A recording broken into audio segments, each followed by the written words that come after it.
Good morning, everybody. This is the local pundit. I am Paddy Power, and this is the That's a Wrap show where we will be going over all of last weekend's EFL matches. Coming in hot, we have Aaron and we have Josh. How's it going, guys? Good. We are pretending this is not the second time we did this, okay? So say nothing. Say nothing. Say nothing. Oh, They'll never know. Okay. They'll never know. shoot the Of course, rehearsal. of course, if you don't tell them, they won't know. Shh. Yeah. Okay. Yeah. There you go. Right. So I'm in charge today, apparently, and I'm going to fly through this one because I'm tired, but we'll say no more about that either. Okay. So it was a great weekend of matches, and I don't have the list of matches in front of me, but I'm going to throw it straight to Aaron because he's next on my screen. And he's going to get the first match. So what match is up first for you? Okay, I got Stevenage and Lincoln City.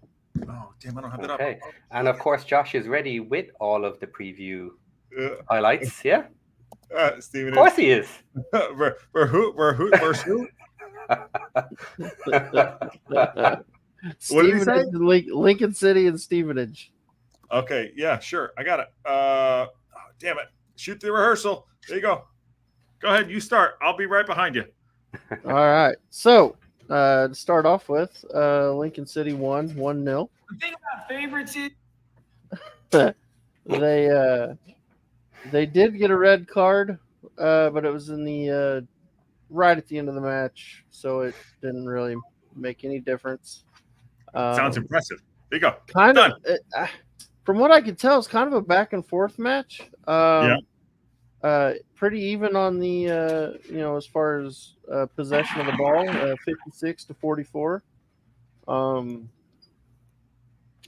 Neither team, had a lot of XG there. Don't, Aaron. I'm just throwing it out there. Hey, listen. Some people like it. Some people like it. Plus, there's going to be a theme to this. If everybody says their possession and then they say who won each game, there's going to be a really cool. There's a real cool little thing through all these games that I noticed this week. They don't have a jersey. They have nothing on their jersey. Is that Yeah, the red? no shirt sponsor. How crazy is that? Who is I that? noticed that. Yeah, that's Lincoln. Oh my days. Okay. So anyway, yeah. It's from what I could tell, it's kind of a basketball match, kind of back and forth. But the only goal was on a penalty right there. That's So- Stone Cold there. Yeah, for sure. Yeah. So only score or goal came from a penalty. So I don't know. Maybe it was kind of a boring match, but it seemed with the possession the way it was, it looked like it was probably a back and forth match. I did not get to see the whole game, so and there weren't a ton of highlights. That jersey is terrible. I mean, Yeah. it's just a black jersey. That's a headbutt there. Was that guy sent off? Yeah, he was. It was it was a yellow. It was a second yellow, so he got a red. I feel like I'm wearing the same shirt that they're wearing right now. At this point. Pretty close. That is so weird. Yeah. Pretty close. Do we feel like any of those teams are gonna? By the way, this is shoot the rehearsal. As you know, we're learning as we go. Real quick, Lincoln's in fourth right now in the standings. Really? Yeah, and Stevenage is in 16th. So I mean, it's way early to be looking at the table, but Lincoln they've got 9 points, so they're right up there, and they got a +4 goal difference. So, they're playing decently well. So we'll see. I know their fans think for the look, Kelly appreciates the XG, Josh. Kelly, there you go. And she's not in Wrexham; she's in Sacramento. Just FYI. Thank you, Kelly. Thank you so much. There you go. I love this show because it's an absolute disaster. There you go, and I take full credit for it. The best kind of show. It's the best kind of show. Thank you, Kelly. That's so great. It's so great. I'm not running the show tonight, so I'm just here. I just work here tonight. This is great. Okay.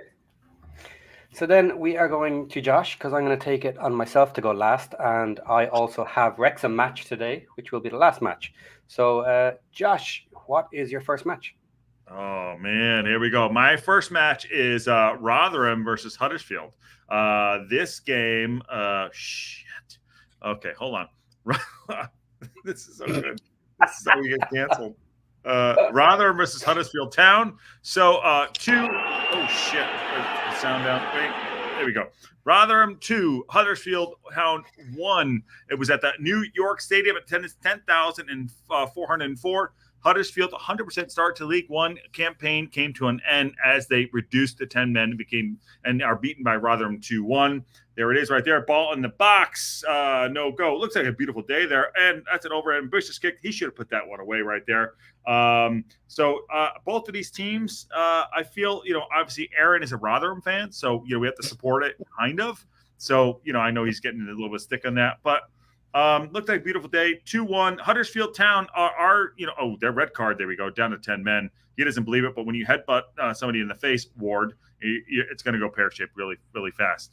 But some of these teams, I think Rotherham's going to be a disruptor. Look at his header. What are you doing there, son? And that's a bad back pass. A lot of sloppy football here, as you can see. Some pace there, getting around the corner, and square ball, back of the net. How about that, son? Number 41. What are you on the bench, son? Just came out for shits and giggles, putting the ball in the back of the net. A lot of sloppy play here. I'm going to say a lot of sloppy play. Kit watch, don't like the kit watch here as such. Although Aaron and his sons will disagree because I'm sure they bought all of their home and away kits here. Number 12 going in the box. There he is. Stand up, Paul. That looks like a flop to me, but he gives a penno. Oh my God, yeah. What are you punching at, my friend? That's a penalty here. Can't believe it. Blondie doesn't like it. Ref's going, what am I doing here? Steps up. It's going to be a left footer. Where does this go? And bang. How about that, son? Take it, and I'll put it in the back one more time. Number 9. Don't know who the fuck he is, but there we go.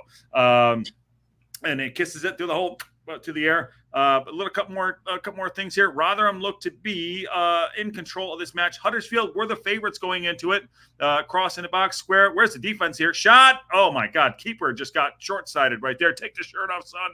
There you go. Who heard about it? There we go. Superman's in the building, and that's the end of that game. Huddersfield go down. They were undefeated, and this went pear-shaped for them on a great day. And Rotherham come and disrupt the day for them. That is my opening sideline there. What do you think about that?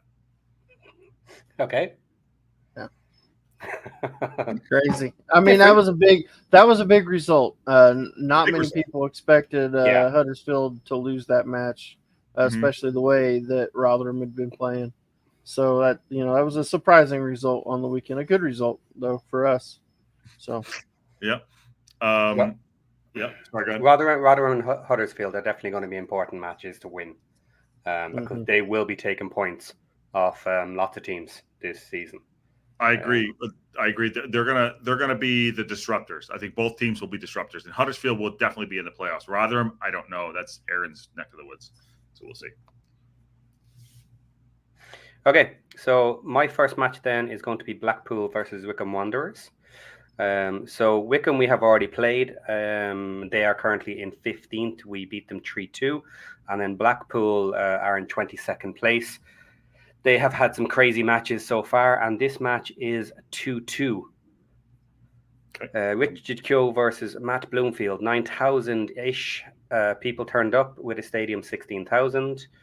And then we are ready for highlights. Here we go. There we go. Okay, nice pass up the wing. Watch this. Ooh, that's a good ball right there. Didn't see that in our game. Blackpool get there first, but chase it. Steals the ball. Shot at the keeper, bounces, and header. First goal, straight in. Nice. Wow. That's what happens when you chase. Wycombe Wanderers are that team that are going to mess up a lot of other teams. Oh, what was that? That's ugly. Nice shot in from the side. Didn't get the foot on the end of it to curl it into the goal, but Blackpool have a lot of chances like that. Come on, hit it. Wycombe in bouncing around. Look. Oh, wow. Header almost there. Their goalkeeper has saved their ass in this match a lot. Blackpool goalkeeper really, really saved them. New manager too. We'll talk about this. Ooh, there we go. Oh. Bounced it down and up into the top corner. Keeper couldn't see it, couldn't do anything about it. Defender couldn't get to it. Ended up nice and high. A lot of sloppy goals here, right? Yep. Very, very sloppy. Again, team of the week. Oh. Off the defender, off the goalie. Goalie saved them again. Out the wing. Manager have it there too. Wycombe Wanderers kit's terrible, by the way. Just going to point that out. You don't like it? The kit watch is terrible. There you go. Watch this kick. Watch. Boom! Oh! Sneaks in the bottom corner. Wow. Took a couple of steps, had space, and he hit it. Dangerous. Very dangerous, that guy. But we've already played him against once. us? Did we play? He played against us. He didn't play a big part against us. I think he might have come on later, but he didn't score any goals against us. Oh, open header, Blackpool. Just, what was that? Yeah, right. Pause it there a second. Okay, hold on. Or is that the end of it? No, there's one. Pause. Pause. Yeah. Yeah. So this has been happening a lot. Blackpool taking loads of shots, not going in. The keeper saving them on the other end as well. So weird match. And they had the 4-4 match in their last one as well. They went ahead 3-1, I think the lead was, and then it ended up 4-4. So they cannot hold with their defense at all. So Blackpool, in my opinion, is going to be right down the bottom. They may not get relegated because I think they will take points off people, but they're trash. They really are bad. They got a new manager. Yeah, well, we'll see what the new manager can do. They can score occasionally, but man, they're all over the place. Not a lot of happy fans about Steve Bruce. No. Okay. Not a lot of happy fans about Steve Bruce. Why do you think that is? I'm hearing a lot of the same things as we hear about Parkey. He's a dinosaur. He plays terrible football. That's the kind of stuff I'm hearing. So I'm not saying that that's my opinion. I'm just saying that's what I'm hearing. Like the stuff on X on Twitter that I've seen has been pretty negative towards Steve Bruce. Can I just say, watching these games, and this is why I like doing this show, That's a Wrap show, that's an absolute disaster, shoot the rehearsal, is all these games, there's so many bad goals in this league, and I don't feel, I can be totally wrong, it's early doors, 4 games in, I feel like these managers think that they have City players or Arsenal players, and I think they could be wide open lanes and kick it from the back. I mean, that goal that Blackpool scored with the cross in from about 40 yards out, getting in a header. Like, I feel like Wrexham don't make those mistakes. I could be wrong. It's only week 4, but some of this stuff looks like trash. Am I crazy? No. I totally agree. This is a bit of a theme through my matches as well. So just finishing up there with a bit of XG. Possession 55-45 in this match. They were both kind of playing the same game. Wycombe Wanderers were definitely the weaker team. XG was 2.5 for Blackpool and 0.65 for Wycombe, and we came out with a draw, 2-2. Wow. So again, don't mean crap. And a reminder that you better take your chances while you get them. Yep. And a good keeper can save your ass no matter what the XG is as well. So the Wycombe goalkeeper Wisley kept them in the game. Udo is very lively. He was their next at 7.8. Blackpool was heavily dictated by Evans in the middle. They're using the 3-4-3 system. Up front, they do have some dangerous players in Ballard, Joseph, and Beasley, but their defense is a real weakness for them so far. If they keep that same structure, 3-4-3, they can score with their attack, but their defense is not good. Do you think we played? I mean, Wycombe battled back, taking 2 goals on us late. Do we think we played them at the right time? I don't know when we played them again. No. Do you think there's something? No? Okay. No, I actually think that type of match could happen anytime during the year. Yeah. Wycombe is going to get battered some weeks, and they're going to come out and score heavily in other weeks as well. So they're again another team that's going to take points. Yeah. Not as many as we were talking about earlier, but Wycombe can take points off people. Blackpool can take points off people, but those games are going to be messy, and you better have a good defense. I think our attack is going to be fine in most of these games. We're going to score some goals, our defense does need to hold up the way it has so far. Yeah, which should be good. We've done well. Couple chats here from members. Morning All says Wayne Evans, and Frankie S says, I remember watching this match. I thought it wasn't a bad game to watch. I thought the stand, I thought that the stand the camera was videoing from, the seats were empty, but the game that built up its tension. And John H says hi. John Hips says hi all. Watching and listening in the background, kind of quietly, since mom's almost asleep. Sorry, I will probably be the one yelling dumb stuff, but and then these guys make more sense. And Nigel Christensen, great thumbnail, my friend. And I think you're new to the show. Parkey has this team all on the same page and playing for each other. Makes a massive difference when it comes to the stability and consistency. I think you're absolutely spot on, my guy. Nigel, I want to buy you a beer. There you go. All right. Give it a moment. All right. Okay. So I'm done with this one. Back to you, Aaron. What's up next? Okay, so we've got Crawley with Barnsley as the away team. Barnsley won this match 3-0. There were, 4,704 in the stands. There was 847 away fans. As I said, this was at Crawley. So this match is one of those matches that say, possession isn't everything. Early goal there. Early goal. They scored in 12th minute. That was Donovan Pines scored in the 12th minute. And then he'll get another goal. Oh. In the 23rd minute. Off the post. Yeah, off the post. Yeah. There you go. Keeper coming for it. Crawley is in red. And then Barnsley's in gray. White. Yep. Send it. What are you doing? Oh, look at this. Oh God. There you go. That was Adam Phillips. Phillips there. His knee slide was as good as the goal. I got to tell you that right, pretty much. Oh God, he's a player. Oh, mistake. Yep. Oh, feet. Oh. Penalty. No. Oh, yeah. He did. Yeah, it was Pino. Adam Phillips steps up and right down the middle. Yep. And that would end the scoring. There won't be any more scoring for the rest of the match. But here's the interesting stuff. 69% possession to Crawley. Okay. Even though they had nearly 70% of the possession, they only had 0.19 expected goals, only 6 total shots, and only 1 on target. What?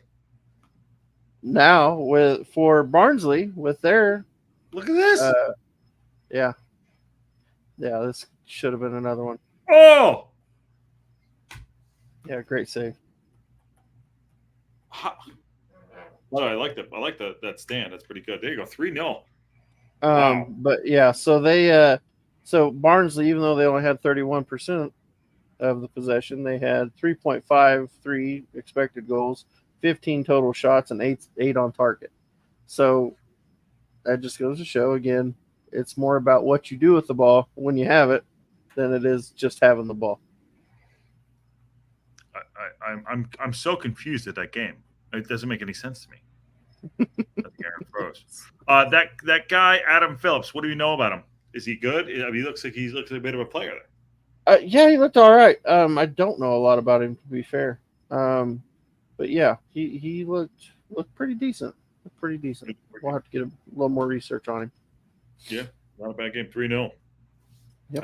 Barnsley over Crawley Town. There you go. Another game where active possessions counts for more than total possessions. There you go. And Nigel's back in. I prefer a lemon lime and bitters over a beer, but on previous visit to the States, they don't seem to know what that is. I got you, brother. I'll take care of you. There you go. Mellow yellow. There you go. Vincente's in the house. How you doing, Vincente? How you doing, Vincente? Awesome. What do we got next? You're up. Oh, damn it. What do I have next? Northampton? Northampton, Burton, right? Yeah, it's not mine. So okay, sure. I have there. So I have shit. Northampton, Burton Town. There you go. What's that say? That's a 0-0. Burton, Burton 0, Northampton 0. There was 5,999 people there, and I'm just going to read you what it says on top, not to bore the crap out of everybody, because it was a 0-0. Northampton and Burton played out to a drab goalless draw at the Six Fields. The home side hit the woodwork in the second minute, and then again in the stoppage time, but very little happened between the two. So I tried to find the match highlights, and that was not it. I found match highlights of nothing. Here's your match. I'm going to give you a match highlight right here.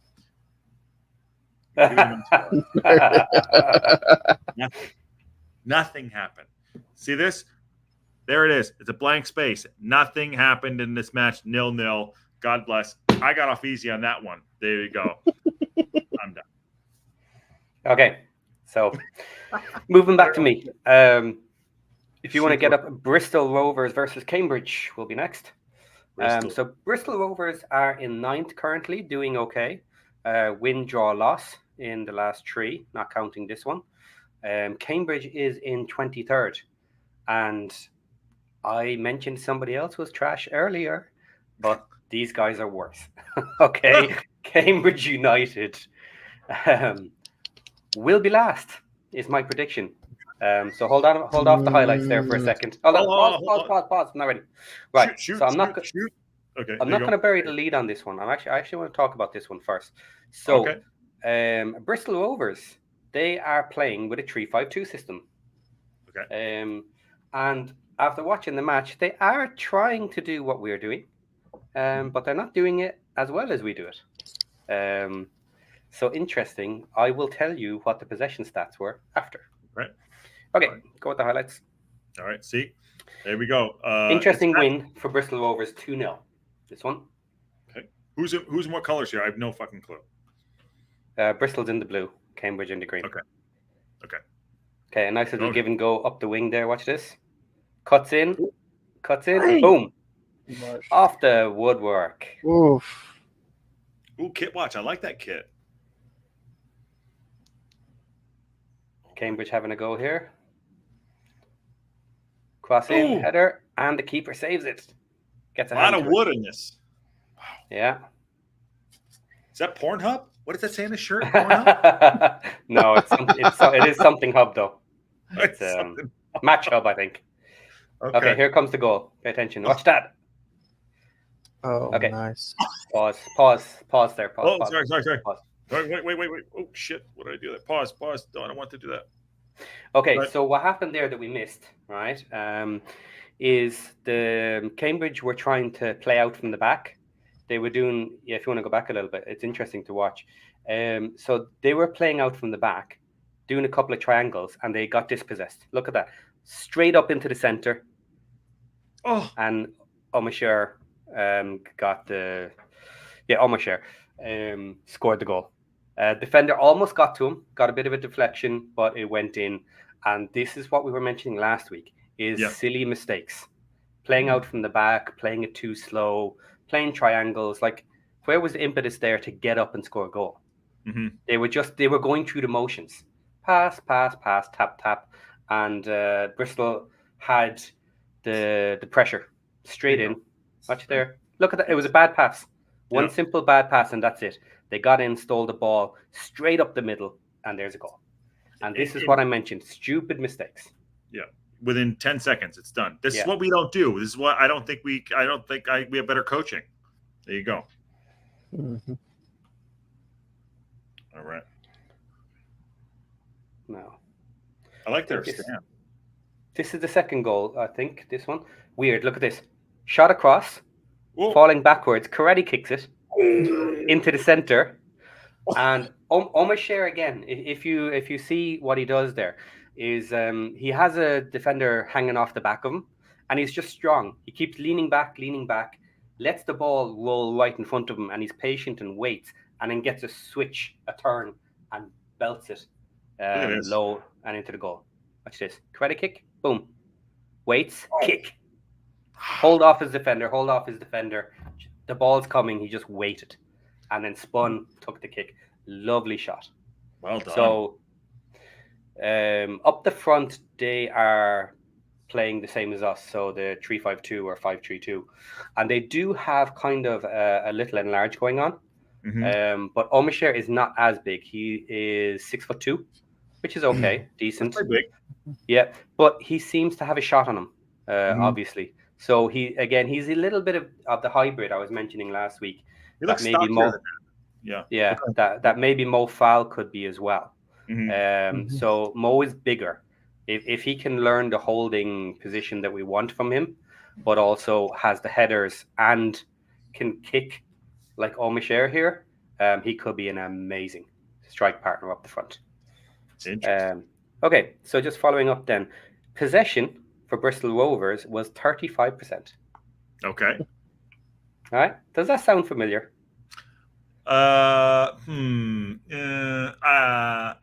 Yes, it does.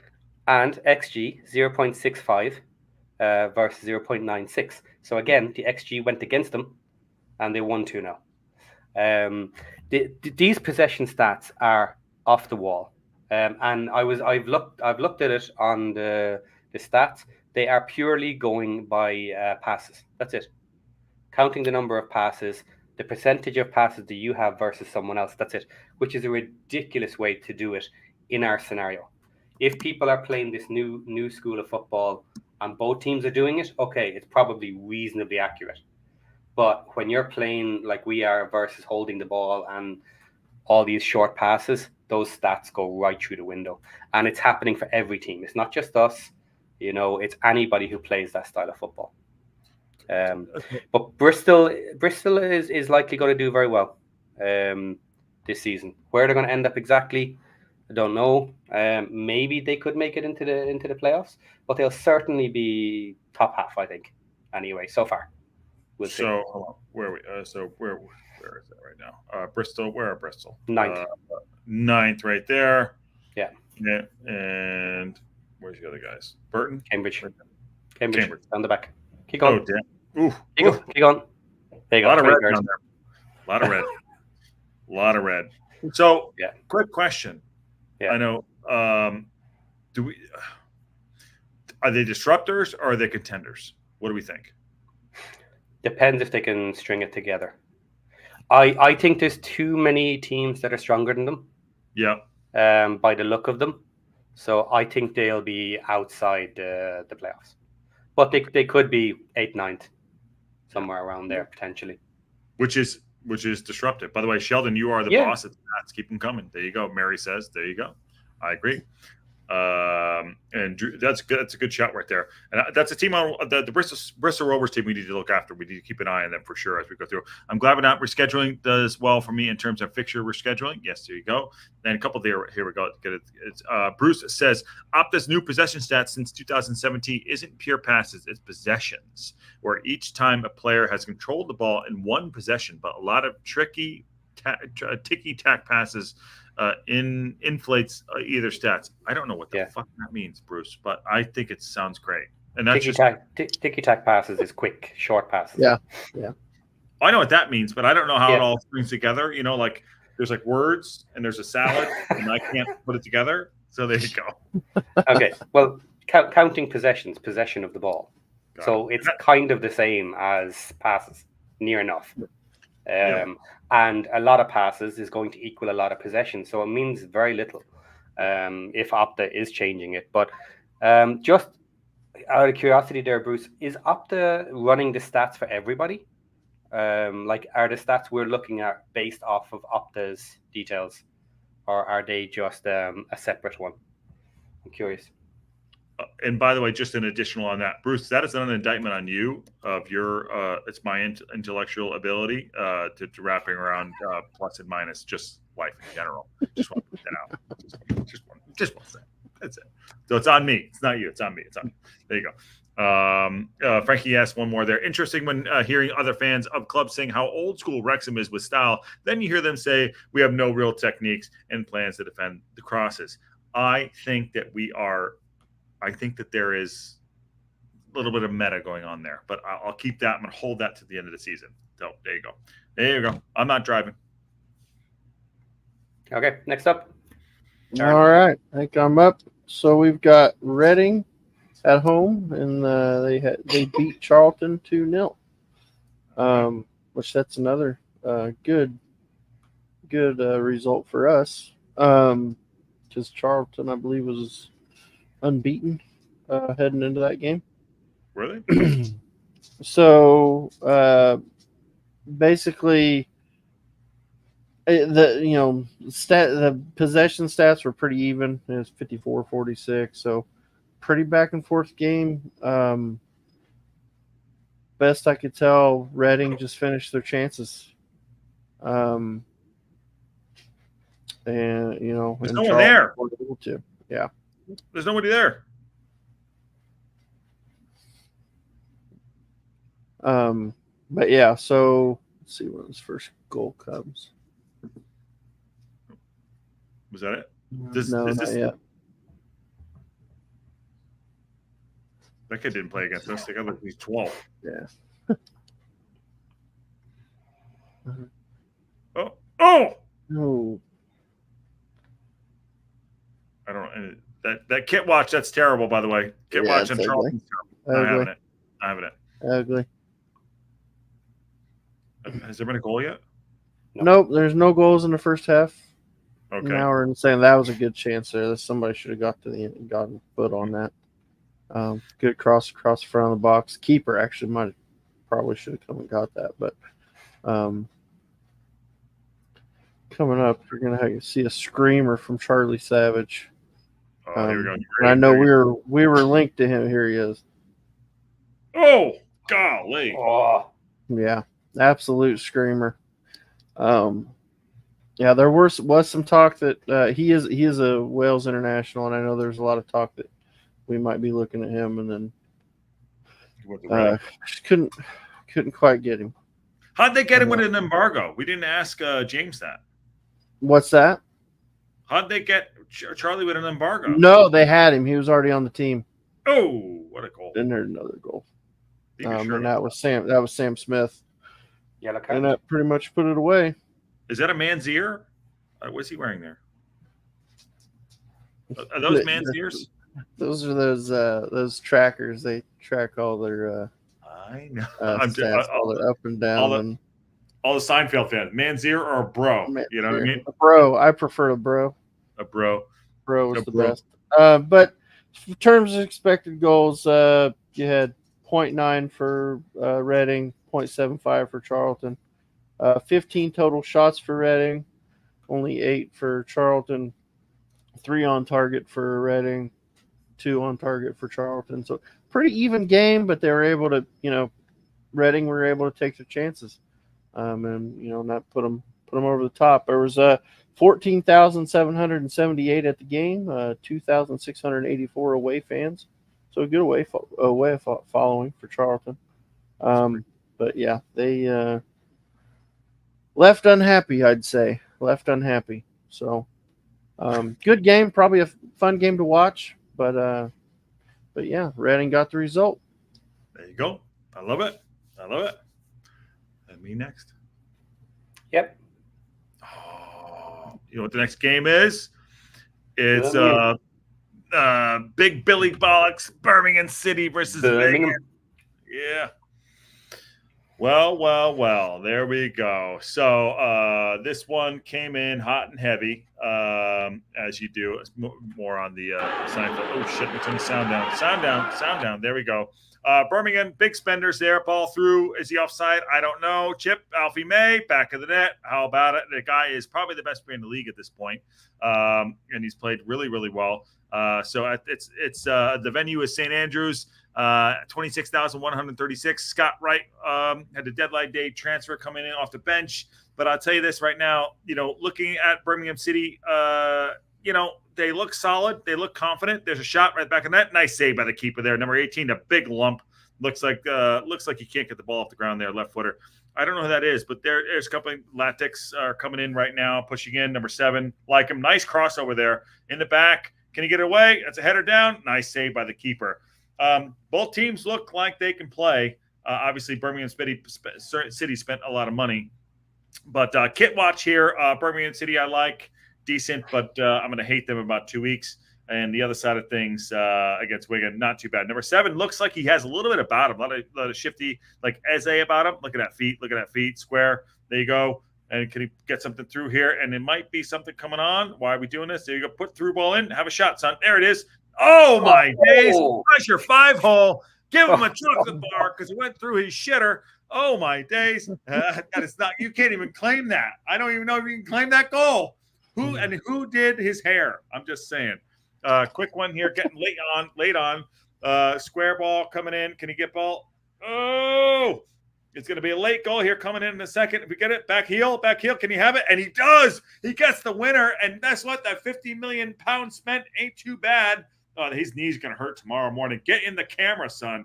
And they pulled it off. Birmingham City went through and beat Wigan Athletic 2-1, and they had to, or else they would have been up Schitt's Creek because spending all that money. And I think what's going to happen here with this team, Birmingham City, not against us though. There's going to be a lot of late goals like that, a lot of pushing through because there's a lot of confidence behind them, and as confidence, they're going to do some things. So that goal.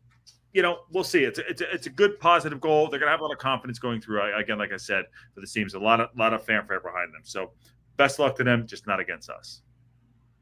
That's all I'm saying. That's all I have. They're going to be extremely dangerous in the later stages of the match because of the depth of their bench. Like the players they're bringing on, similar to what we're talking about ourselves, is there's going to be no change in their side, pretty much. The quality is going to be there, but they're still not gelling yet. No. And this is surprising me. Like, you want a statement win from them. You want a 4-0 from somewhere, and they're still not doing it. And in the cup match, just gone there, 2 days ago, they lost. So it was a draw in full time, and then they lost on the penalties.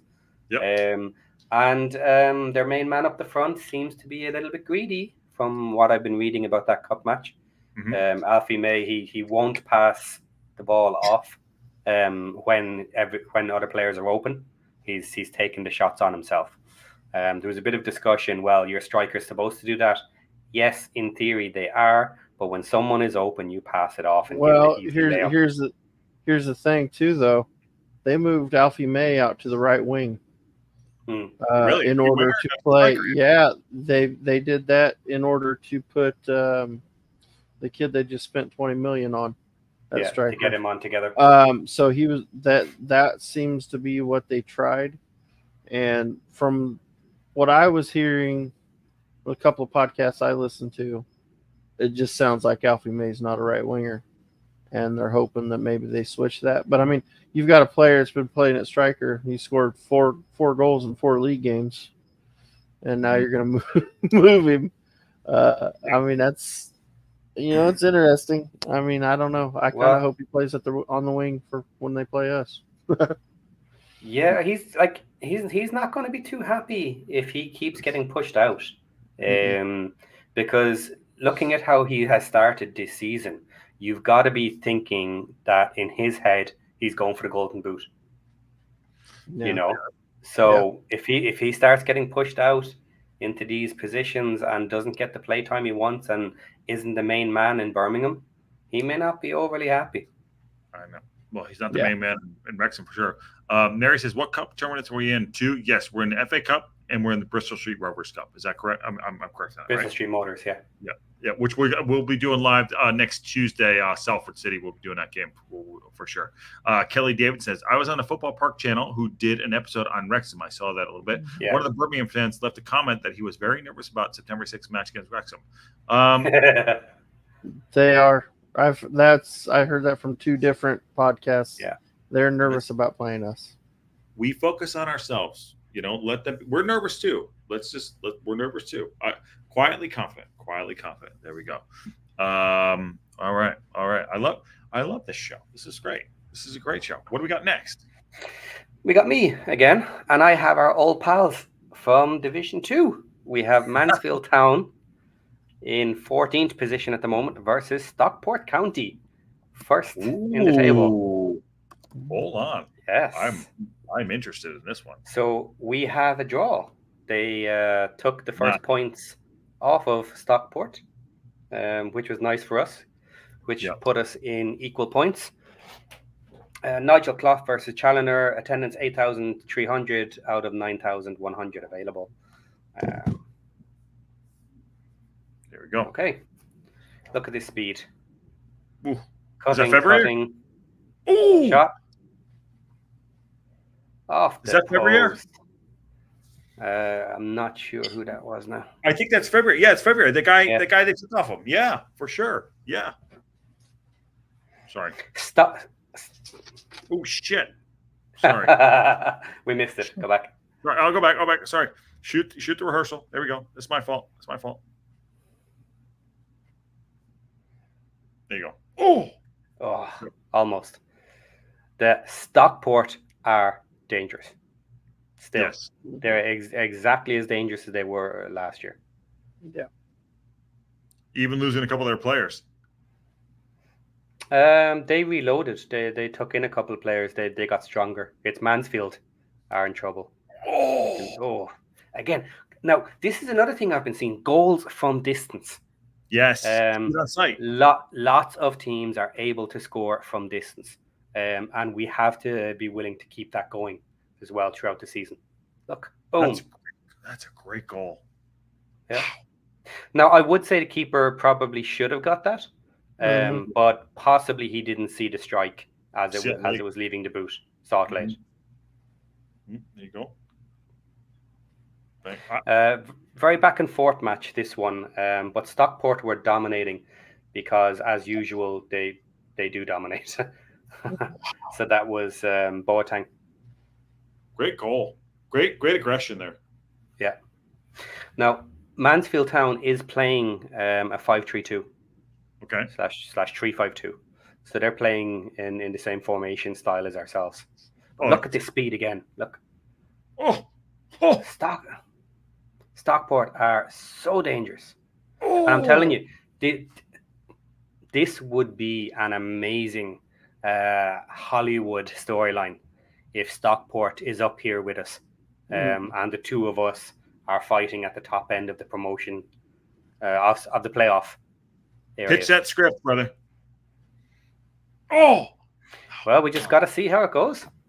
Yeah. No scripts in this world. This world, it's all get out in the field and get the job done. But 1-1. All teams, I think, are going to have issues with Stockport.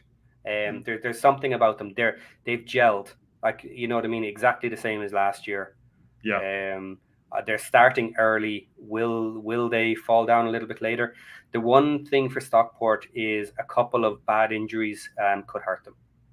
They had that last year too, correct? They had a couple. They did for a period, yes. Yeah. So if Stockport get the wrong players or the wrong group of players at the same time, they could be weak. But until then, they're doing very well, and I expect them to keep doing very well. The only caveat with that a little bit is their matches have not been the strongest, but they have looked very good and very solid in all of them. But to that point, Shell, you grow on confidence, as you know. Oh yeah, yeah, absolutely. Confidence. I mean, listen. Let's write that script, okay? Let's write the script that Stockport and Wrexham go up automatically. I don't give a shit how it happens. Let's write it right now. Clip it up. We get relegated too. Let's write that script right now. I'm going to do it right now. Fade in. Start of the season. They come up. Boom. End of the season. They're going up. Done. Let's write that script right now. I'm all in for that. Well, I'll tell you who won't be happy about that Hollywood story. Who's that? And that's Birmingham. I'll tell you. Imagine this one now. Birmingham, Stockport, and ourselves all fighting for the top two come the end of the season, and Birmingham slip into third and have to go through the playoffs, get to the final in Wembley, and lose it. That's up there with how Everton are going to get relegated this year, and they're going to have a brand new stadium, and they're going to be in a championship, and we're going to play them next year. Huzzah! There you go. Actually, Cundy the other day said that Chelsea will be coming down and they'll be seeing us coming up in the championship. Hey, we could be facing City next year when they get relegated too for their 115 charges. You never know if that goes down. Lots of good comments here. Sorry. Frankie S says, Mansfield must be so happy with this result. This is obviously would love to want it to win, but Stockport seemed dangerous too. I mean, that's a draw. Frankie, you're probably right. You're probably right. I can see that. Mary says, thanks for the info. She's thanking everyone for the info. And David Carr says, Stockport, Birmingham, and Wrexham would be a perfect trip as a good recipe for welcome to Wrexham Season 5 in the championship. Yes, I love that too. And Bruce, I really hope so. There you go. And this is that right there. All right, what do we got next? Okay, just to finish off 1 second there. Sure. Some stats. So Mansfield was playing the 5-3-2. Possession stats, 40% for Mansfield, 60% for Stockport. XG, 0.15 for Mansfield and 2.5 for Stockport. And it ended up 1-1. Now, Stockport had the chances. They had extra chances. They should really have won it, but they didn't. So that's up to them. Shots were 4 to Mansfield and 13 to Stockport. And another interesting point was Mansfield Town have not kept a clean sheet in the past 7 matches. Now 8 after that one. 8 matches, they have not kept a clean sheet. So Mansfield, as far as I can see it, are definitely going to be in the lower half by the end of the season. I don't think they're going to be in danger of going back down unless something major happens. Yeah. But I definitely think upper bottom half is where they should hope to kind of sit around. They let go of some of their players. They've weakened themselves basically from last season. Kind of kept on the same level maybe. Took some new people in, but they've lost DKD, which was the big one. So Mansfield won't be up near the playoffs at all, I think. So that's a consolidation, you would say. There you go. Yeah. Well, yeah. Survive is as good as you can get without consolidation.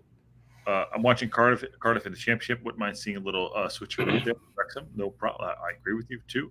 And Nigel, we'll talk about Parky and Scar when Patty does his because he has Wrexham this week. So we'll talk about them there. And Scar, there you go. But we'll do that too. Okay, who is it? Me next, or is it Aaron? Nope, me. Aaron. I'm up. Last one. Yep. Last round of games. I've got what do you want me to do mine now? I've got the Shrewsbury game. Or do we want to save that one? Doesn't matter. Because we're playing them next. Yeah, because we're playing them next. It's up to you guys. Okay. I can do it now. It's not a big deal. Yeah, go ahead. I can do it. Okay. All right. Yeah. So Shrewsbury versus Leyton Orient. Shrewsbury won this game. It's their first win of the season. They went into the game on a 3-game losing streak. They won 3-0 over Leyton Orient. It was at Shrewsbury. There were 5,602 fans, 450 away fans. There you go. And what you're going to see in this game is mistake after mistake after mistake, leading to goals. Oh, God. That was a nice goal there. This was a ugly game, from what I could tell. Shrewsbury didn't. I mean, as much as it sounds like they won 3-0. It sounds like they blew them away, but this just wasn't that. It was. Can I give Kit watch? Both are heinous. Oh, yeah, just not good. Not good. Look at this. What is that? Oh, what is that? Look at this. Oh. Keeper got to it, but I mean, just bad. Poor defending. This was just a comedy of errors. It seemed like.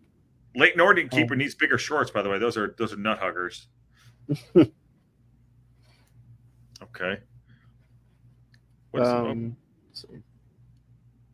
Oh wow! What a save! Wow, well done. Yeah. Well done. Yeah. Great save. Doesn't look packed, by the way. No, it wasn't. It's not. I don't know what their stadium holds, but there's only 5,000. So, oh, that's a goal. Big time strike there. Big strike there. strike from outside the box. Yeah, you mentioned it. You called it, Patty. I mean, the goalkeeper just stuck on his line. Never saw it coming. He didn't even try for it. Oh my God! There Jesus. you go.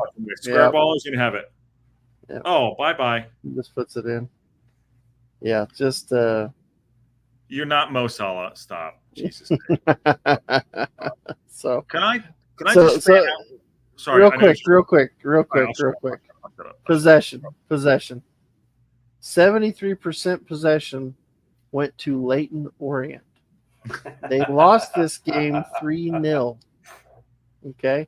Leyton Orient with 73% possession had 0.19 expected goals, only 6 total shots, and 1 on target. With 27% possession, Shrewsbury had 1.15 expected goals, 9 shots, and 4 on target. So again, possession doesn't mean everything. I'm going to put Patty to the test here. What do we see in all these matches here that's happening? And he knows more than I do probably. What do we see in all these highlights? What do we see? Well, we see our teams not able to follow the tactics that the Premier League teams have. It's a very valid point. What it actually looks like is a lot of managers who want to be in the Championship and want to manage in the Premier League. Yep. And they're trying to bring the same tactics down to the lower levels. Yep. And if they get it right, they will look good, and then they want to get a promotion for themselves. Yes. Mm-hmm. And if it clicks, it clicks. But they turn the ball over in the third on their final third, ball back of the net, and they're scoring goals like that. I mean, it's like, and that. I mean, here's my point. Everyone bitches about Parkinson, about his tactics, and I'm not going to use the word because by the way, we're retiring that word. It's never going to be said on this show again. Just so everyone knows what it is, it's never being said again. But everyone talks about the tactics. But I'll tell you right now, the guy knows the league. And I'm not saying we're going to get promoted and it's still 4 games in, but I'm watching this, and everyone talks about the tactics, and fair play to people that say, like, turn it on its head. This is not great football. People think they can play out the back. They don't have the players to do it. So play the game that's going to get you 3 points. And I'm watching this, and I'm just I don't know. I feel better, but I also know that we can get rinsed on any day of the week. Any day of the week. Sorry, Patty. Go ahead. Yeah, the issues for me is I think we're definitely getting a bonus in the fact that other teams are not playing like us. And it seems like potentially either the players or just the style is too rigid. They have forgotten how to play against this style because more teams used to play like this. But we're still doing it. But we are now doing it a lot better than we ever did. Yeah. Because we argued about this system ourselves a bit in it last year when it wasn't working and when we weren't playing it correctly. It wasn't working. And look, in theory, I have no problem with being rigid to a system. And the example of that I would give is Notts County. Because Notts County, I know it didn't work by the end of the season, but they said, we have a style. We have a way of playing with a very, very high press, and we're going to do it against every single team. And when we run into the 3 or 4 teams that are easy, they can break us down and they can beat us 4-0, so what? They don't really care. Now, it didn't work because too many teams broke them down. And actually, what I think failed is not necessarily that teams broke them down. It's their own defense was trash. They didn't have their players in defense. Their attack was excellent. Like they had the top goals in the league, but then near enough for a long time. But it was their defense then started leaking in way too many goals, and that's what killed them in the end. I agree. I think Ivan said it correctly too. I think he said it reluctantly. He's like, doing the same thing, but we're doing it better. And I think he's right in a way, but I think we're doing it better, and we have better. Also, we have the same players. But I think we're doing it better. And I'm looking at all these matches, and there's a theme here that if we continue to do what we're doing and we have the players that are continuing to perform, I feel pretty good. Ken says, I think we should have a new back three, Paddy Power, Josh, and Aaron. Well, Ken, you're not, you're out there like working. Come on now. What's going on? This he's working. Yeah. Is the word defense, because it seems to do something to some of these teams that are terrified to perform. I don't know. What do you guys think of that? Yeah, I mean, our defense is fantastic. That has been our that's what's been the best for us is playing in defense. And even last season, you think about it, we played better against teams that tried to play football against us. Yeah. Okay. We do better when we don't have to have all the ball, which actually, and we'll get to this, I have a point to make on this. I'm a little nervous about this weekend because I'm not convinced. I think we're going to have a lot of the ball. I think we're going to have a lot of the ball this weekend. So we'll see how that goes. We'll see how that, because I don't think it fits us as well. But beyond, our defense has been fantastic, and we looked like that in the preseason. We all thought the defense looked great, and they looked great all season. Yeah, Mary. Sorry, go ahead, Jill. Yeah, I'll answer that in a second. The phrase that some people like to use is your attack wins games, your defense wins leagues. And I think this season it's going to play out like that. If we are going to be up near the very top of this league this year, it's going to be our defense that does it.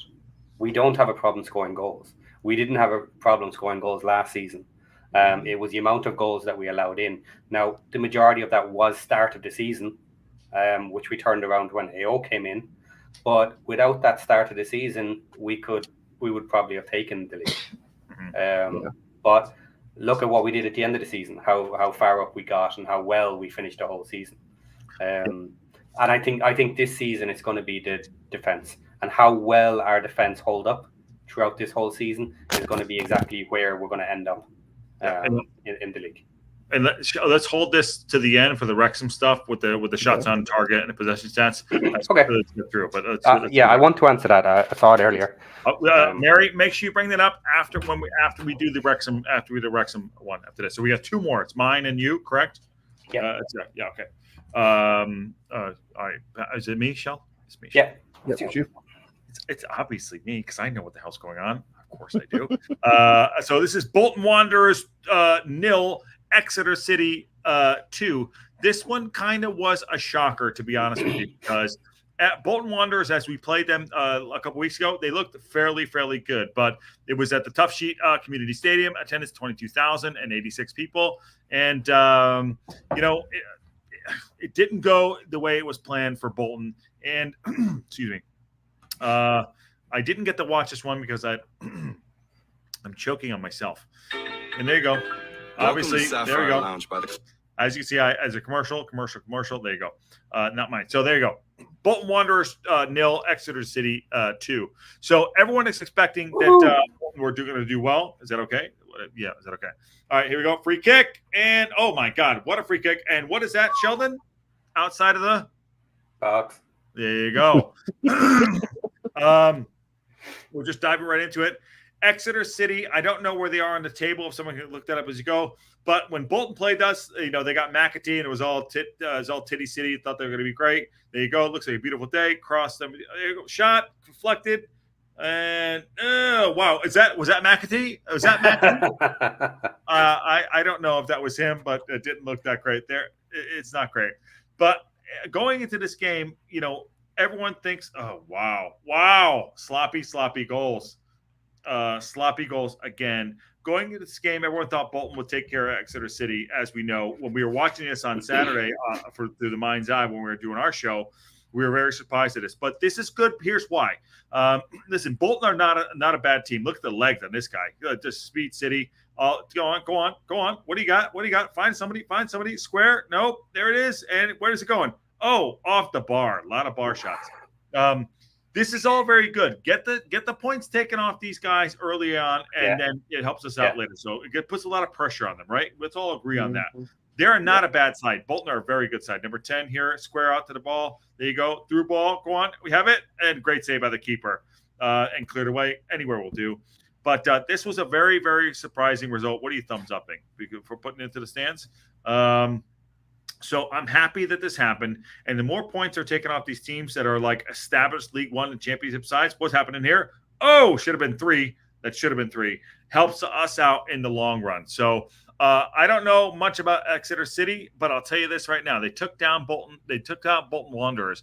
And I say that helps us out for moving forward because they're one of the teams that I think that all of us on this channel and other channels have watched out for. It said, Bolton, you got to be watched out. They're going to be there and thereabouts.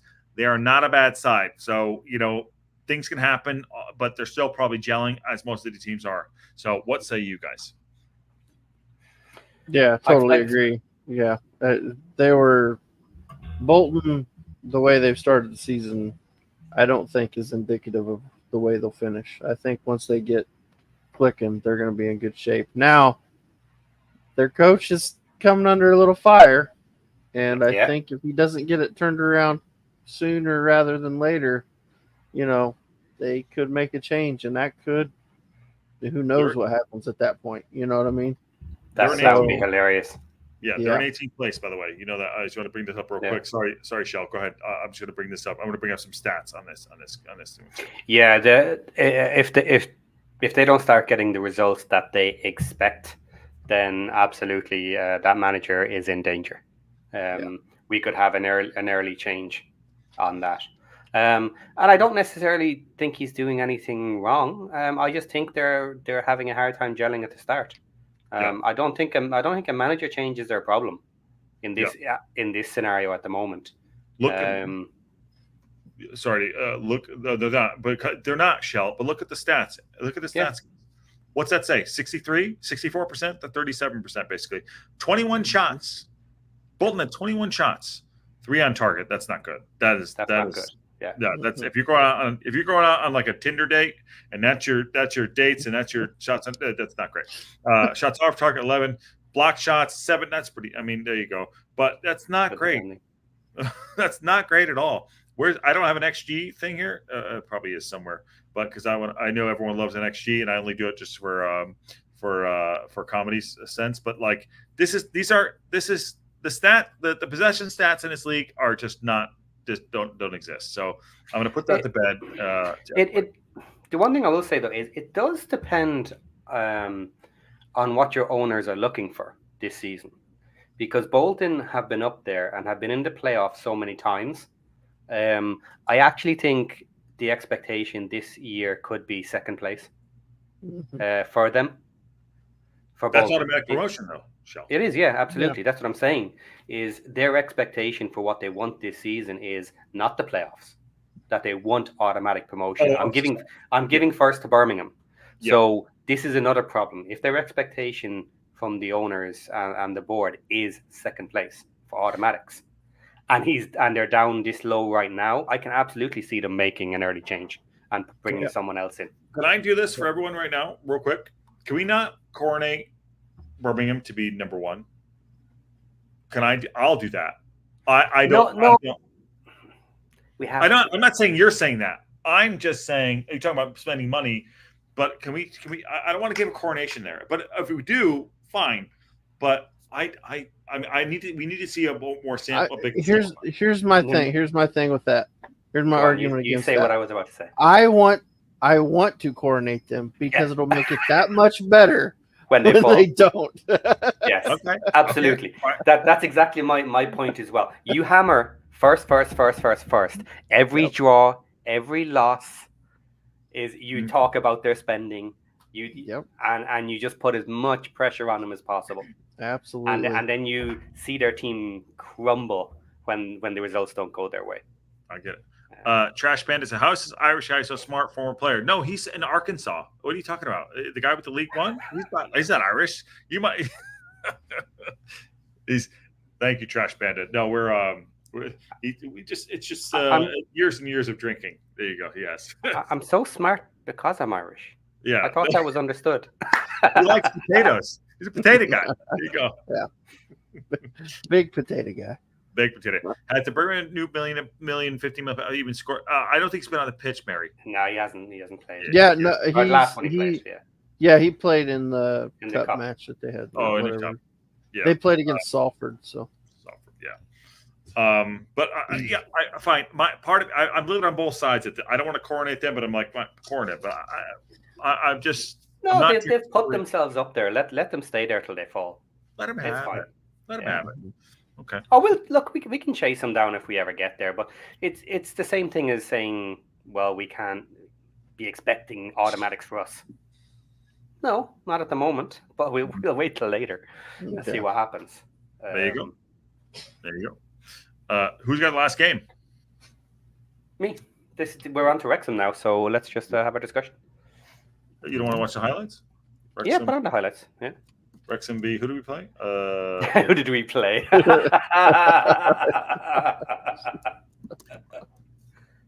Sorry. Working around that here. Shoot the rehearsal. There we go. There we go. Hold on. There we go. There we go. Shell, on to you. Oh, I enjoyed this game. No, lovely goal. Beautiful there. goal. Beautiful goal. Beautiful goal. Yeah. Happy for you. It got a nice deflection, but look, we won't dwell on that too much because you never know whether that's going in or not. Yep. The one thing, lovely header from the back there, getting away from your man, dragging him. Max is doing excellent this season. And I would love to see him get a 4 or 5 goal season. He already has 2. Yep. That'd be great. Yeah, it would be great. Ooh. God, that was so close. The one thing we do need to work on though is our own set plays, our corners, free kicks as well, but we do okay with them sometimes. That's the one place I see us lacking. And now I mentioned last week or the week before about trick plays with free kicks. Did you see that there as well? They tried to do it again. Yep. Lots of teams are trying these. They are not a bad side. They're not.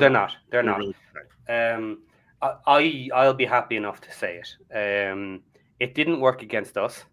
And if you listen to the podcast with their newest episode, where they discuss what went wrong, they ripped their team apart. Really? And I think most of their comments were fair for what they were saying. They're weak against us. They're not used to having a big team that will pressure them. I do think we got a little bit lucky with the referee, because if we got a referee who was going to start handing out yellow cards for some of the stuff that was going on, it would have hurt us in that match. Now, I'm not saying we wouldn't have won it still. But started it. They started it. Oh, look. Irrelevant of that. Once you know what type of ref you have, you should adjust your play. 100%. End of story. So if you know the ref's going to give it out, then from their side of it, they better be ready to stand up and put pressure on and go solid into all the tackles. And same for us. If we have a ref who starts handing out yellow cards, we better calm down and relax with some of the tackles as well to make it through the match. But out of all the teams that we've seen, Bolton, like they look strong, but they don't look like they're playing well as a team. Peterborough did look like they were playing reasonably well as a team, but I think their strategy was wrong against us. And I do think Parky's strategy was really well. This is the first match that I have seen us push such a high line. And they mentioned it as well. They said they're not sure how often we do that, but that they didn't know us as a team to do such a high line. And I haven't seen it either, to be honest. Not to that extent. Well, and not as a team, because very often we have complained about Mullen up front chasing the ball around like a dog, like a terrier. Look, get the ball. Yeah. But he's the only one doing it, which is why we complained. But looking at last week, it was a team. It was a unit, and the press was happening as a unit, which is what we wanted. And it worked. So it'll be interesting to see what we do going forward.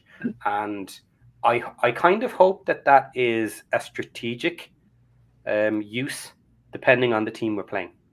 That's kind of what I was wondering. I just feel like Parkey saw something with them that made him think that we could get something out of a more concerted press, a more team press.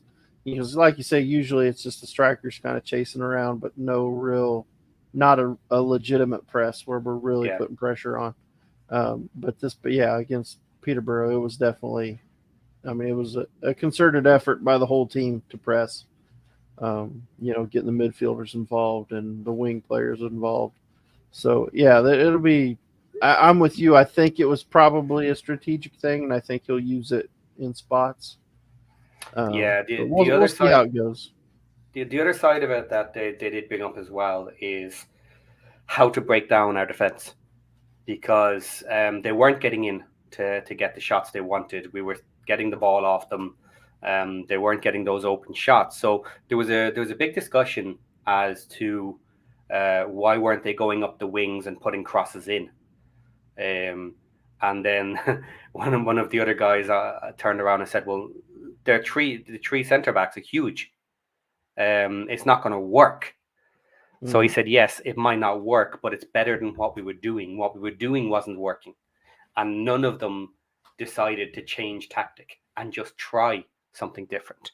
Mm-hmm. So they were a bit lost, and this is something I find with a lot of teams. I think they are too rigidly trained into this is your job, do your job. Yeah. Whereas people complain about Parky Ball and Dinosaur Parky that like he lets the players do too much themselves.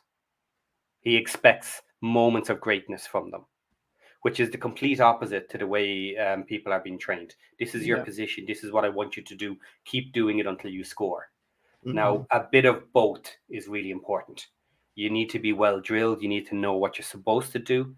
But after that, you have to have a bit of flexibility to try new things, to do it in a slightly different way. And in theory, your players need to have the knowledge to do that. Now, this could potentially be specifically to Peterborough. They do have a younger team and they do sell off their best players. Yeah. So if you constantly have a younger demographic of player, then they don't have the knowledge. They don't know all these systems. They haven't seen all these different patterns from all the different matches. And especially against teams like us, they don't play teams like us often enough to understand patterns in the same way either, so that can be a problem for them. So really, really interesting with Peterborough. But I do think their style of play will work against the majority of the league. And that's why I think they will be up there. Bolton could fall off a cliff. I don't think that's going to happen with a Peterborough. I think Peterborough will comfortably make the playoffs by the end of the season. Could be. And so far, they're one of the few teams I've said that about.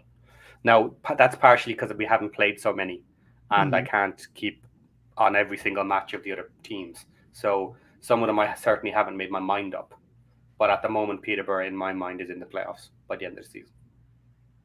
Chris Phillips, this show is doing good. I hope these guys don't run out of gas later in the season. Chris Phillips, we're live every single day. News and update show. That's a wrap. Live watch-alongs, interviews.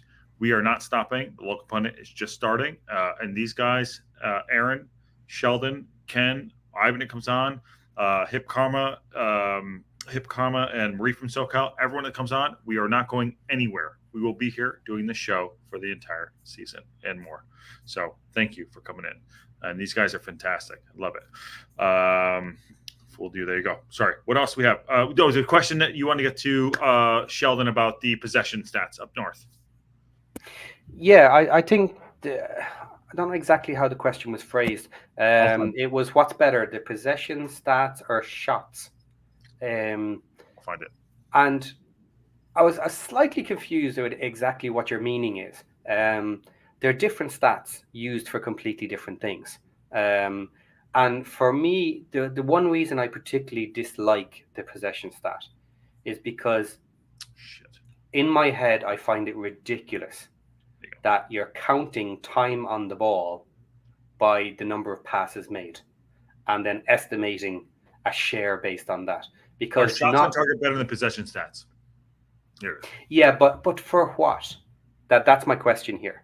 So for what? Like in order to make a possession stat, or just as a useful stat? Shots on target as their own stat is a very important stat. You want your shots to be in between the posts and forcing the keeper to save it, because then it has a chance of going in. So from its own point, shots on target is a more important stat to me than possession, because at the moment the way they're doing possession stats, I think it's ridiculous. Mm-hmm. And what's more is I think too many people are buying into the fact that if we have the possession, we should be winning, which is ridiculous. Mm-hmm. Same as well is stats are great when you use them correctly, and mm-hmm. each different stat or different type of stat generally tells you something different. And when you try and pigeonhole it into something different, it doesn't work. Mm-hmm. Because that's not the usefulness of it. And this is why stats can be so misleading, because if you want to make a stat look like it says something, you can do it. Mm-hmm. You can play with the figures. You can pretend around the edges what it means, but that's not the original purpose of the stat or the basics of it. Yeah, I was listening. It's been a while, but I was listening to Indy 11's head coach talk about possession stats, and they've been playing a 3-5-2 similar to what we've been playing, and of course it morphs a little bit, and it'll go to like a 3-4-3, and it'll then it'll look more like a 3-5-2, but he's talking about possession stats, and he said one of the stats that he likes to look at more than just possession is possession in the opponent's third. He wants to have the ball in the attacking area. He doesn't care if they have the ball in their own half. He's like, that doesn't do us any good. He goes, I want my guys getting the ball forward as quick as possible, and then I want to look at the possession stats inside each other's third, and then compare that. And to me, that gives me a more balanced view of what was really happening in the game. Because if a team's got 73% possession, but almost all of that was passing the ball around the back, which I think that's where you get a lot of those stats that are like that. How many times you just watch short little pass, between the center backs, back and forth, and they kind of swing around. It might get to the left back and the right back, and then they'll send it back. You're just recycling it. It just pads that stat, that possession, because, like you said, they're counting passes, and that's how they, Yeah, so. I mean, Chelsea. Remember, John Terry and Cahill used to pass the ball back and forth about 40 times before they put it forward. The effectiveness, and Bruce is making a good point here too. I agree. TLP is on an upward trajectory up late. Keep getting better and better. Well done, fellas. It's everyone. It's everyone. It's not. Thanks, everybody. Yeah, thanks everyone. So it's awesome. Thank you, Nick D. Okay, so Bruce is there, and I'm glancing over it so we can keep the show going, but we really do appreciate the support, and we love you all. And thank you. Bruce says, if two teams are trying to win the balance of possession, I want to before I get to that, before we get to Bruce, I'm going to hold that for a second here, but because I want to get back to the original show, what we're talking about. That's a wrap. So week 4. And we'll get to all this stuff. We can continue the conversation. I know that Patty is late. It's like 5 a.m. for him. But overall, 4 weeks in, what do we see? What do we see matching up against the rest of this division? And what are we seeing overall? What do we like? What don't we like? So I want to put that out there too. I don't know what this is called yet. We're still working on this. Shoot the rehearsal. But I think it's like an evaluation of the league and how we can match up against it. That's kind of what I'm getting at here. So, Aaron, what say you on that one? Right now, I'm starting to feel more confident in the way. I think it's playing. I think this league is actually playing into our advantage. And this is something I was talking about earlier, and this is something I did want to get into for this coming week's game. We play really well against teams that want to play good football against us and want to try to attack us. That's how it was last season. We played better against teams that played better football. God, how awful was that game against Forest Green when they literally sat with 10 men in front of the box and did absolutely nothing, and we couldn't do anything. No, the worst game was anything. Salford game was the Salford match, right? I think that was right. That was another one, but I was just thinking, that Forest Green game jumps out in my head because it was. Yeah. They got an early goal. They did not. They got an early goal. They got an early goal, and they sat. And did nothing. I was traveling that game. I came off the plane, Shell. Yeah, I did it. Yeah. And you guys it looked like someone broke their leg. Sorry, my bad. You're exactly right. Go ahead. It was it was a terrible game to watch. But when we played the second time we played them, we scored early. And when we scored, then they had to play us. Yeah. And when they started, we just tore them to pieces. What did we win? 6-0? Something like that. It was crazy. We blew them the last game we played against them. The chat will know. It was it was the game we went up. It was the game that got us up. Yeah, because both games were close together, because they had been delayed. Yeah, they had been postponed and ended up end of the season. So there was only a couple of weeks between them. So the one point I did want to make about the Shrewsbury game, I worry that they're gonna sit back and want us to control the ball, and I think that hurts us. I think that's against our advantage. So, but the one thing to what you were just asking, the point that you were wanting me to get at is how do I feel like we could do against the league? I think most of the teams in the league are going to try to play against us and come at us, and I think that's to our advantage. So, I'm feeling really good about the league this weekend. I'm a little nervous because I don't know that they're going to try to come at us. We'll call that's the wrap. Right? That's the wrap up. I don't know. Shell.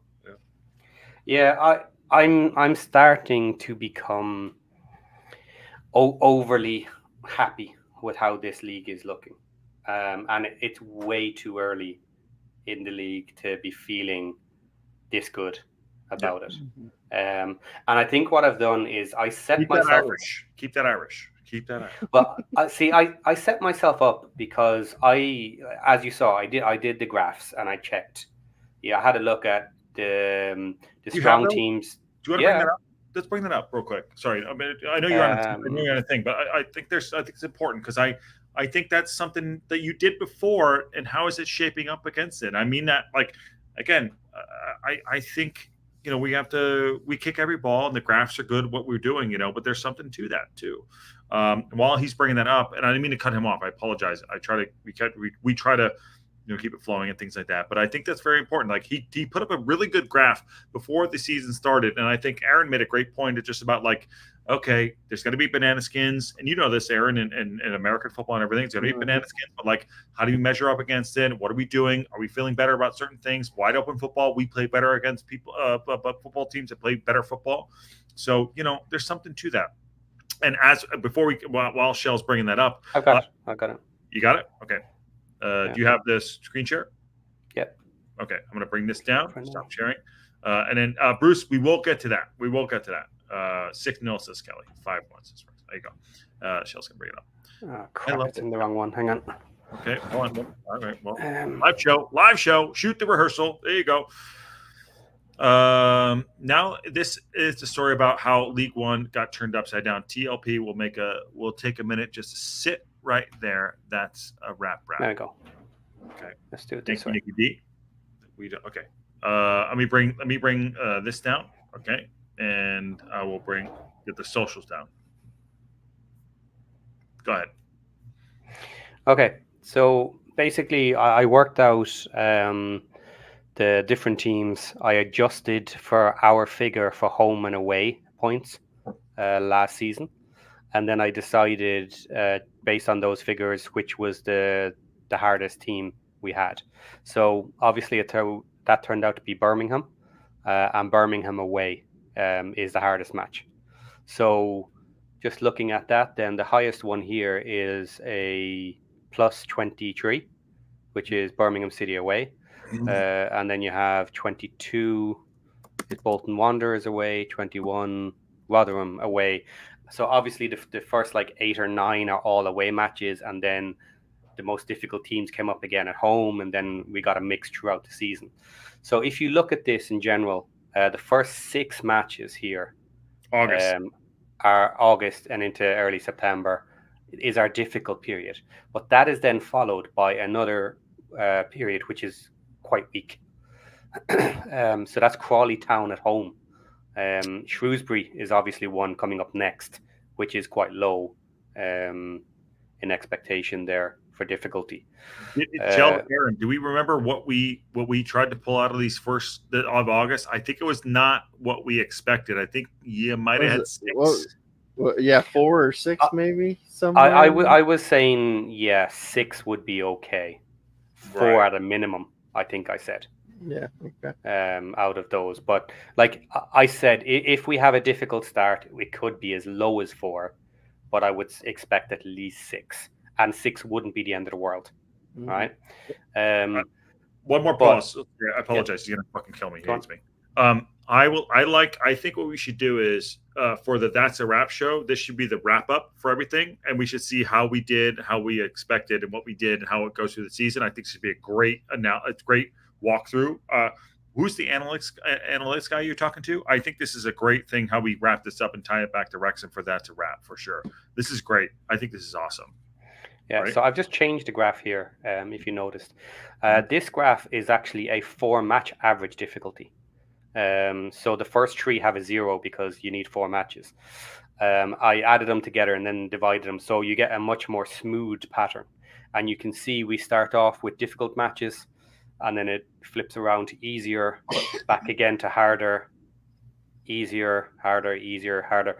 And at the end of the season, this is one I think is really interesting. If I go back to individual matches, our end of season here is not bad at all. Mm-hmm. This is the hardest match, is Bristol Rovers away at home, and all these other matches. So of course these are imperfect stats, because we don't know how well Bolton are not doing very well at the moment, but they would be high on the difficulty chart here. So but you can't adjust for everything, so you just go with what you have. Can Sheldon explain why stats determine difficulty? Okay, what I did was I kept it simple, because if I try to adjust anything, then I kind of need to have perfect data for that adjustment. Otherwise, it goes out the window. So I organized the teams from the teams that came down at the top, and then your position in League One last year for those that stayed, and then I put us at the bottom, and then I just adjusted for home and away. So I adjusted home and away by how many points we received in our league last year as a percentage. So it was roughly 60% for home matches versus 40%. So I used that to determine the difference in difficulty between home and away. And then I ran the numbers for all teams, and that percentage adjusted home versus away and slotted them in together.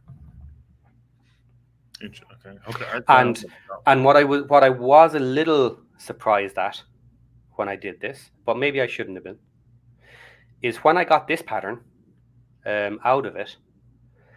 Doesn't that pattern look like something the EFL would try and do over a season? They would try and balance harder, easier matches for everybody in the league, and they wouldn't adjust your position when they're doing that according to any metric. They would just go with last season, would be my guess. This is the ranked order from the end of last year, and that's how we do it. And then they try and balance it fairly, because if you look on this, right, you can barely see it, but the line that starts here goes through the center and balances out there. That shows how the first half and second half of the season balance. It is very, very close to the midpoint which would be an exact balancing. So I think the EFL did something like that, trying to balance teams. And if I ran it for other teams as well, I would expect others to be somewhat similar as much as they could. Moreover, I think there's a lot of stats to analyze and go there too, but like maybe we can adjust this as we go through the season for the That's a Wrap show. I like it. People like analytics. Are you on with this guy, the analytics guy? Yeah. Okay, We're we gotta working on it. Yeah. What's his name? Sorry, I'm working on that here. We need to bring him on. This guy. Yeah, Aaron's in the group now as well. Yeah, I just got in there today. So this guy. No, this dude. Yeah. Yep. Rex XG data analytics guy. This guy. Oh, you're talking about somebody else. Who are you talking about now? He's talking about on Twitter. That guy's on Twitter. Rex XG data analytics. I don't know who he is. No, I have no idea who that is. No, but this guy is absolutely T-City. And I want to bring him on. How do we get him on? How do I find him? Somebody help me find him. This guy right here.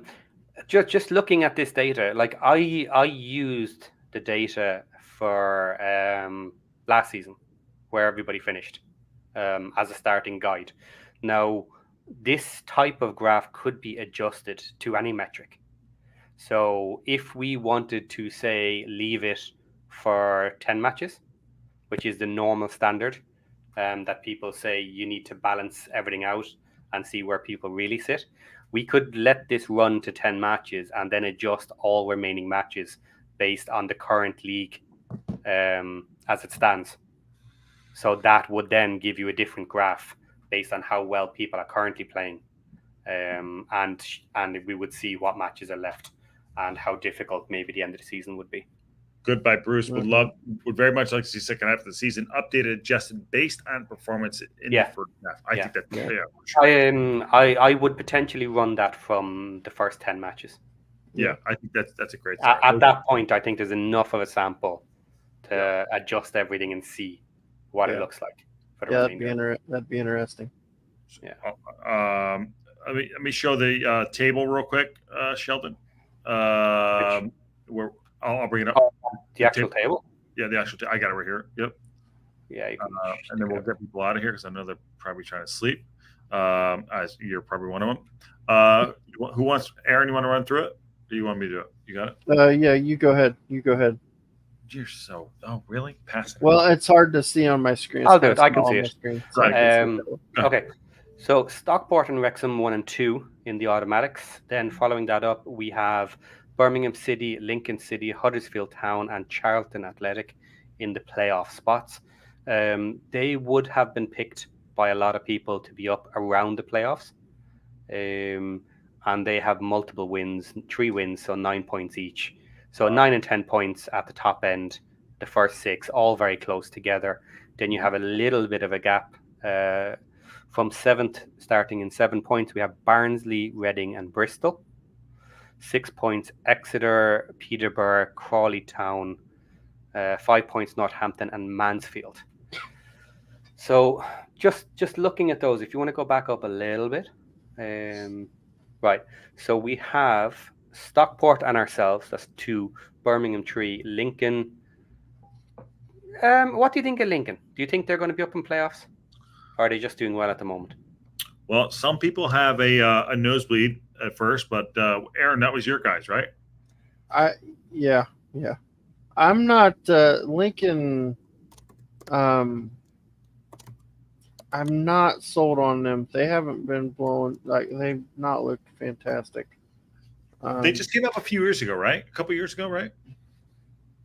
I'm not sure. Okay, I think let's leave Lincoln out just for a moment.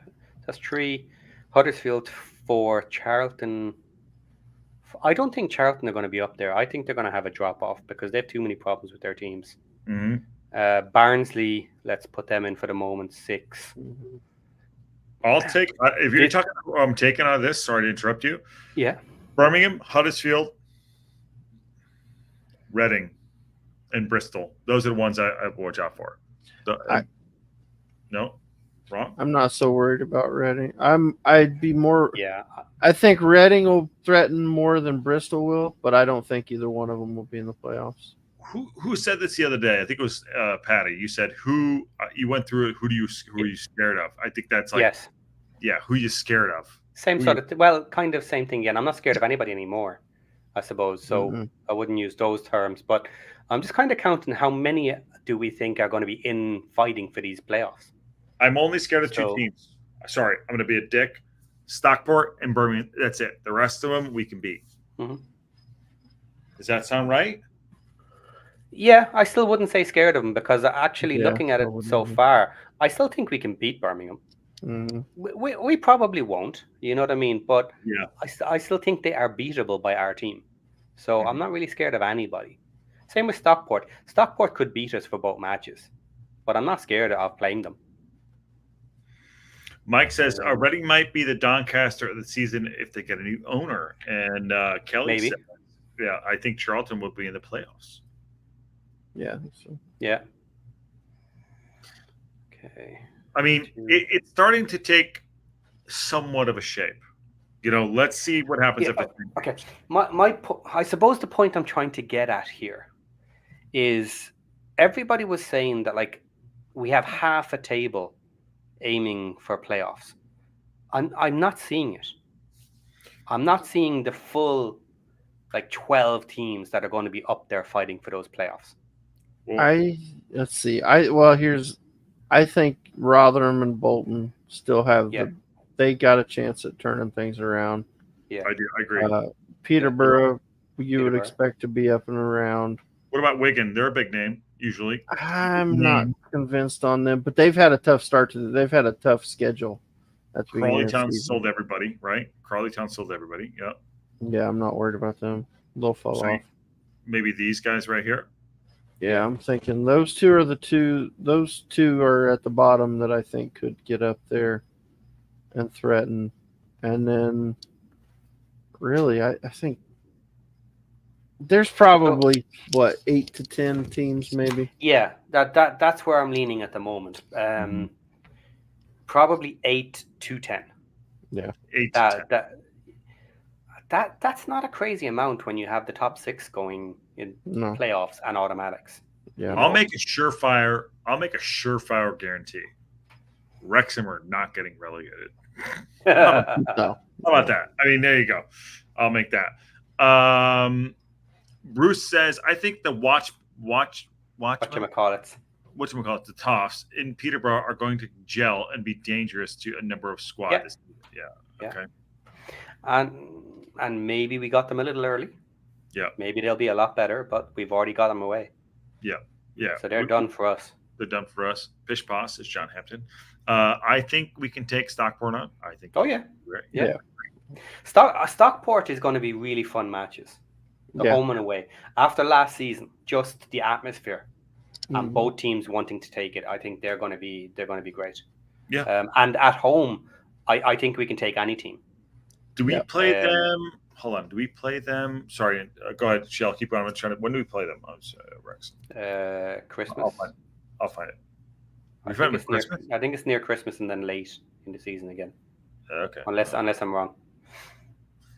Shocking there. Aaron, you okay? Your kids came. No, we're good. I already put them to bed, so we're good. Okay. All right. Let me just look at this real quick. Home. Okay. Birmingham City, Crawley, Rotherham, Huddersfield, Charlton, Mansfield, November. Here you go. Stockport, November 16th of November. Yeah. Away first. Okay. Yeah. Any big ones between then? Huddersfield, Rotherham, Aaron's team. I just feel like there's a bunch of banana peels. Of course. You know, I don't think there's any team at all that I would say they do not have any hope whatsoever of beating us.